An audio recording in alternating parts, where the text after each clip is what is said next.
Got a really quick tip for you today that I think is going to eliminate some frustration. Well, we all change line on our reels eventually, right? You know, maybe we change it once a season, maybe we change it after every tournament, but we change that line.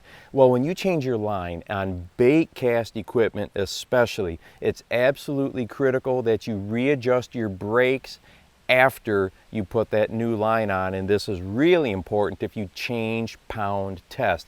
Matter of fact, I was just fishing up on the Mississippi River. I had some 10-pound fluorocarbon on. I wanted to put 15 on, took off that 10, put the 15 pound on there, and then my first cast, boosh, huge bird's nest, and I was like, oh, I forgot to adjust the brakes.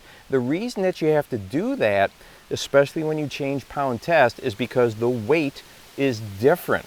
Okay, 15 pound has got a larger diameter. It's going to weigh more than that 10-pound line does.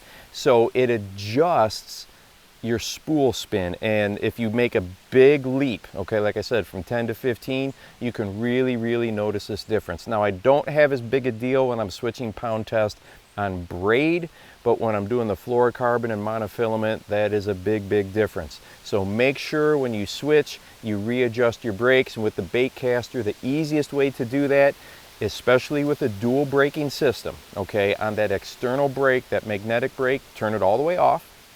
And then make sure that your internal brakes, the centrifugal brakes, I like to put them at 50%, okay? So if I've got 4 little top hats in there or 4 brakes, I make sure that 2 of them are on. If there's 6, I make sure that 3 of them are on.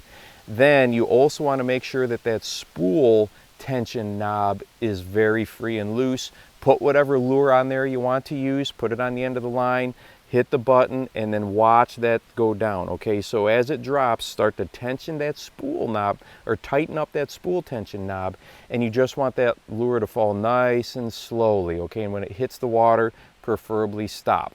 Once you have that done, you can go ahead and take that magnetic brake or that external brake and put it at the halfway point, and now you are going to be at an excellent place to start casting, and you can fine-tune adjustments for there. And hey, make sure that when you change lures, you change the brakes again as well. And if you would like to watch a video about some very common lure pitching mistakes that we make in our presentation, go ahead and check this one out right here.